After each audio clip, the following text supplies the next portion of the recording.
was washing dishes at my mother's birthday party when my body suddenly stopped cooperating. At first I thought it was only stress, something I could hide with a smile. Then my chest tightened until every breath felt smaller than the last. I grabbed the kitchen counter, trying not to fall, and quietly told my mother that I could not breathe. She barely glanced at me before telling me to stop making a scene and get back to cleaning. My father rolled his eyes and called me lazy. The room was full of relatives laughing over cake and music, yet nobody noticed I was fighting just to stay conscious.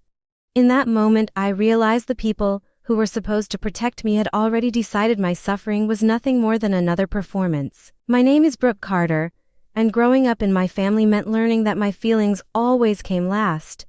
My mother expected perfection while reminding everyone how much she sacrificed for us. My father believed emotions were signs of weakness, and my older brother Tyler had spent years turning me into the family joke. Every mistake I made became entertainment. Every tear became proof that I was too sensitive. After years of hearing that I was dramatic, I started believing it myself. Even when my anxiety became overwhelming, I convinced myself that asking for help only made life harder for everyone else. As I struggled to breathe in that crowded kitchen, I accidentally knocked over a glass. The sound finally caught everyone's attention, but before anyone in my family reacted, my brother's friend, Mason, rushed toward me. He grabbed my wrist, checked my pulse, and his expression changed instantly. Without hesitating, he shouted for someone to call emergency services. The room fell silent. My mother insisted I was only having another anxiety attack, but Mason refused to listen. He looked directly at my parents and said that ignoring someone who could barely breathe was dangerous. Only when other guests began staring did my brother nervously reach for his phone. The paramedics arrived within minutes and filled the decorated house with oxygen tanks and medical equipment. While they treated me, Mason honestly explained that I had asked for help long before anyone bothered to call. My mother tried defending herself, claiming she thought I was overreacting, but her words sounded empty once strangers witnessed what had happened. As they wheeled me past the untouched birthday cake, I looked back and realized she seemed far more worried about what everyone thought than whether I would survive. Inside the ambulance, I finally had space to think. Memories from my childhood flooded back. I remembered falling off my bike when I was 8 and being told not to cry because I was embarrassing the family. I remembered getting sick during school events and hearing my father say I was looking for attention. Every painful memory carried the same message. My problems only mattered if they did not inconvenience someone else. Lying there with an oxygen mask over my face, I understood that my body had reached a breaking point long before that birthday party. At the hospital, the doctors assured me my symptoms were real. Severe anxiety had triggered a dangerous physical response, and they warned me that recovering would require more than medication. They said I needed a safer environment.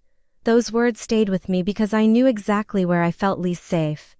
It was not outside in the world, it was inside my own family. Mason stayed at the hospital long after he could have gone home.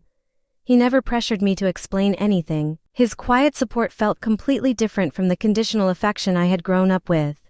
Then my phone buzzed.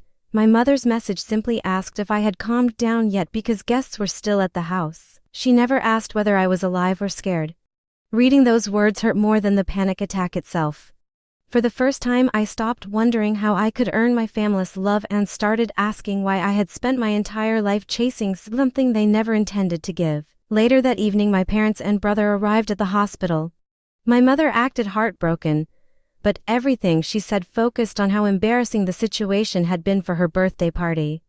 My father insisted everyone had misunderstood the situation, while Tyler joked that my timing could not have been worse. I finally found the courage to answer.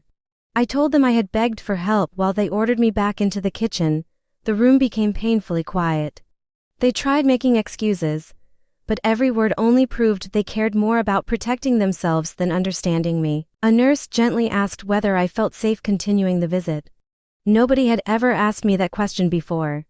Every instinct told me to protect my family, but I remembered gasping for air while they ignored me. I looked at the nurse and quietly answered no. Security escorted them out of my room while they complained that I was overreacting again. As the door closed behind them, I felt something unexpected: relief. The following morning I spoke with a hospital counselor, who helped me see years of emotional neglect for what it truly was. She asked me to imagine my future if nothing changed. I pictured myself still apologizing for having feelings, still sacrificing my peace to keep everyone else comfortable. Then I imagined a different life, a small apartment, real friends, therapy, quiet mornings, and relationships built on respect instead of guilt. For the first time that future felt possible, when I was discharged, my family waited outside hoping everything would return to normal. My mother offered an apology filled with excuses. My father expected me to forget the entire incident, and Tyler insisted they had never meant to hurt me. I listened calmly before telling them I was choosing distance until they learned how to treat me with respect. My mother cried. My father warned that I would regret walking away. I simply answered that I had needed them yesterday, and they had already made their choice. Mason drove me home instead of back to my parents' house. During the ride, I blocked the endless messages filling my phone and scheduled my first therapy appointment. I did not feel triumphant, I felt peaceful. Real revenge was never about making my family suffer. It was about refusing to suffer for them anymore. Months later, my life looked completely different. Therapy helped me rebuild my confidence. My apartment finally felt like home, and every quiet evening reminded me that peace was something worth protecting. My mother sent one last message saying she missed her daughter. I replied that I missed the mother I had always needed. Then I blocked the number and closed that chapter for good. Looking back, nearly losing my breath became the moment I finally found my voice. My family lost control the day I stopped begging them to love me, and I discovered that sometimes the bravest thing a person can do is walk away from the people who never deserved their loyalty in the first place.